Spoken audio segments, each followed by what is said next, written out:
ជំរាបសួរក៏ដូចជាសួស្តីពុកម៉ែបងប្អូនអរគ្នាស្វាគមន៍មកកាន់ website Dara SMM នៅក្នុងវីដេអូនេះខ្ញុំនឹងមកធ្វើការបង្ហាញបងប្អូនអរគ្នាអំពីរបៀបទិញ view ទៅលើវីដេអូរបស់ TikTok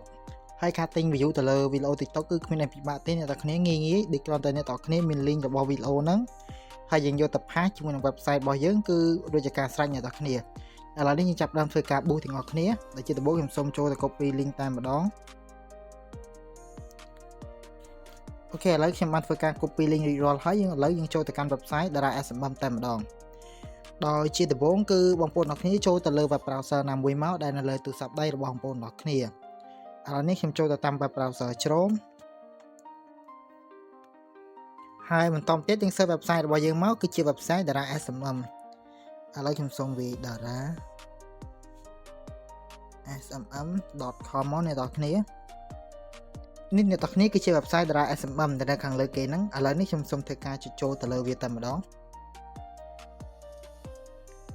អូខេអ្នកនរគ្នាហើយនេះគឺជា dashboard របស់ website Dara SMM ដែលខ្ញុំបានធ្វើការ login ចូលក៏ដូចជាដាក់លុយចូលរួចរាល់ហើយ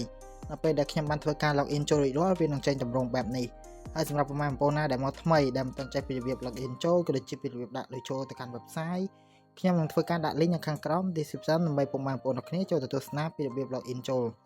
ឥឡូវនេះយើងចាប់ផ្ដើមធ្វើការ boost ទាំងអស់គ្នាដែលជាដំបូងយើងក៏លេខមកកាន់ dashboard របស់ website របស់យើងមកដែលបងប្អូនអរគ្នានឹងឃើញមាន shortcut ជាច្រើនដូចជា Facebook YouTube TikTok Telegram អញ្ចឹងទៅប៉ុន្តែយើងជ្រើសរើស TikTok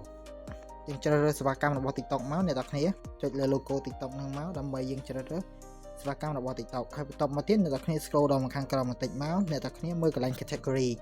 គឺជាប្រភេទរបស់វាអ្នកនរគ្នាដែលយើងចូលលើនឹងទៅដែលបងប្អូនអរគ្នានឹងឃើញមានជាច្រើនប្រភេទហើយបងប្អូនទាំងអស់គ្នាក៏អាចមើលសេវាកម្មមួយណាដែលបងប្អូនអរគ្នាមានតម្រូវការលើបងប្អូនអរគ្នាអាចធ្វើការចុចជ្រើសរើសបានដោយសារតែនៅក្នុងវីដេអូនេះខ្ញុំមកធ្វើការ boost view អញ្ចឹងខ្ញុំសូមធ្វើការជ្រើសរើស TikTok view ហើយសម្រាប់ website Dara SMM ការ boost view គឺវាមាន4ជម្រើសបងប្អូនអរគ្នាជ្រើសរើសទី1គឺការ boost view ធម្មតាទី2គឺការ boost view SO ទី3គឺការ boost view មិនធ្លាក់ view វិញទេអ្នកទាំងគ្នាហើយទី3គឺ target ហើយ4ហ្នឹងបងប្អូនអរគ្នាពេញចិត្តលើសេវាកម្មមួយណាគឺបងប្អូនអរគ្នាធ្វើការជ្រើសរើសទៅឥឡូវខ្ញុំសូមធ្វើការជ្រើសរើសសេវាកម្មទី3ដែលគេនិយាយថា TikTok non drop ហ្នឹងអ្នកទាំងគ្នា TikTok view non drop ហ្នឹងហើយកន្លែង service គឺជាសេវាកម្មរបស់វាអ្នកទាំងគ្នាដែលវាមានជាច្រើនតម្លៃបងប្អូនអរគ្នាជ្រើសបងប្អូនអរគ្នាមើលទៅពេញចិត្តលើសេវាកម្មមួយណាគឺបងប្អូនអរគ្នាធ្វើការជ្រើសលើសេវាកម្មមួយហ្នឹងទៅឥឡូវនេះខ្ញុំសូមធ្វើការជ្រើសលើសេវាកម្មណាមួយដើម្បីបង្ហាញបងប្អូនអរគ្នាឥឡូវនេះខ្ញុំសូមធ្វើការជ្រើសសេវាកម្មខាងលើគេតែម្ដងដែលគេនិយាយថា TikTok view non drop ដែលចំនួនខ្ពស់បំផុតយើងអាចដាក់បានគឺចំនួន 250m ហើយក្នុងមួយថ្ងៃយើងដាក់វាបានចំនួនចន្លោះពី 1m រហូតដល់ 10m អ្នកទាំងគ្នាគឺយើងដាក់បានច្រើនមែនទែនហើយដាក់ទៅគឺវាទៅភ្លាមតែម្ដងអ្នកទាំងគ្នាសេវាកម្មនេះបន្ទាប់ពីយើងធ្វើការបញ្ជាទិញរួចរាល់គឺវានឹងធ្វើការចូលទៅកាន់វីដេអូរបស់យើងតែម្ដងហើយបានប្រសិទ្ធភាពពិត 100% អ្នកទាំងគ្នាហើយតម្លៃរបស់វា 1k គឺត្រឹមតែ 0.012 សេនទេអ្នកទាំងគ្នាតម្លៃគឺធូរថ្លៃមែនទែន 1k មិនដល់1សេនបងអ្នកទាំងគ្នាឥឡូវខ្ញុំសូមធ្វើការចុចជ្រើសលើសេវាកម្មនេះតែម្ដងហើយបន្តទៀតកន្លែង link នេះគឺជា link វីដេអូ TikTok របស់យើងដោយសារតែខ្ញុំបានធ្វើការ copy link ខាងដើមវីដេអូទៅហើយអញ្ចឹងត្រង់ចំណុចនេះខ្ញុំសូមធ្វើការផាសចូលតែម្ដងអូខេឥឡូវខ្ញុំបានធ្វើការផាស link ចូលរួចរាល់ហើយបន្តទៀតយើងកន្លែងមើលកន្លែង quantity ហ្នឹងគឺជាចំនួនដែលយើងត្រូវធ្វើការទិញអ្នកទាំងគ្នាគឺជាចំនួន view ដែលយើងត្រូវធ្វើការទិញហ្នឹងកន្លែង quantity ហ្នឹងឥឡូវគេនិយាយថាពីមីលីម៉ូមពីចំនួន100ដែលយើងអាចទិញបានគឺចំនួនដែលទិញបំផុតគឺ100រហូតដល់250លានអ្នកទាំងគ្នាគឺច្រើនមែនទែនចន្លោះហ្នឹងបងប្អូនអ្នកគ្នា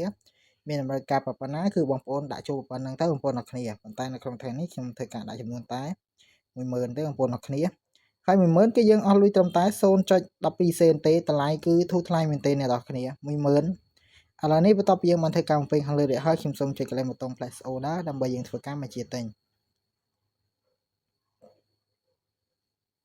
អូខេអ្នកគ្នាពេលនេះគឺយើងបានធ្វើការបញ្ជាទិញជោគជ័យហើយនៅពេលដែលបានធ្វើការបញ្ជាទិញជោគជ័យវានឹងចេញតម្រងបែបនេះហើយនេះគឺជាវិក័យប័ត្រដែលយើងបានធ្វើការបញ្ជាទិញជោគជ័យនៅពេលយើងធ្វើការបញ្ជាទិញជោគជ័យគេនឹងចេញវិក័យប័ត្រសម្រាប់យើងត្រួតពិនិត្យមើលដូចជាលេខ ID service អីចឹងទៅបងប្អូនអ្នកគ្នាហើយបងប្អូនអ្នកគ្នាក៏អាចតាមដានសេវាកម្មយើងធ្វើការបញ្ជាទិញរួចរាល់គឺនៅត្រង់ ចំណុចខាងក្រោមនេះបងប្អូនអ្នកគ្នាដែលគេនិយាយថា order ហ្នឹងគ្រូកាបូបលុយហ្នឹងយើងចុចចូលលើវាហ្នឹងទៅដោយបងប្អូនអ្នកគ្នានឹងឃើញសេវាកម្មនេះគឺជាសេវាកម្មដែលយើងបានធ្វើការទិញឲ្យមិញហ្នឹងគឺវានៅត្រង់ចំណុចនេះបងប្អូនអ្នកគ្នាក៏អាចតាមដានវានៅត្រង់ចំណុចនេះអូខេអ្នកគ្នាពេលនេះវីដេអូរបស់ខ្ញុំក៏ដល់ទីបញ្ចប់ហើយបើសិនជាមានចម្ងល់តាណាដែលមិនទាន់ច្បាស់អ្នកនរគ្នាក៏អាចមើលវីដេអូនេះសារឡើងវិញបានអ្នកនរគ្នាព្រោះខ្ញុំធ្វើងាយៗមួយទេអរគុណអ្នកនរគ្នាសម្រាប់ការទស្សនាវីដេអូមួយនេះជួបគ្នាក្នុងវីដេអូក្រោយ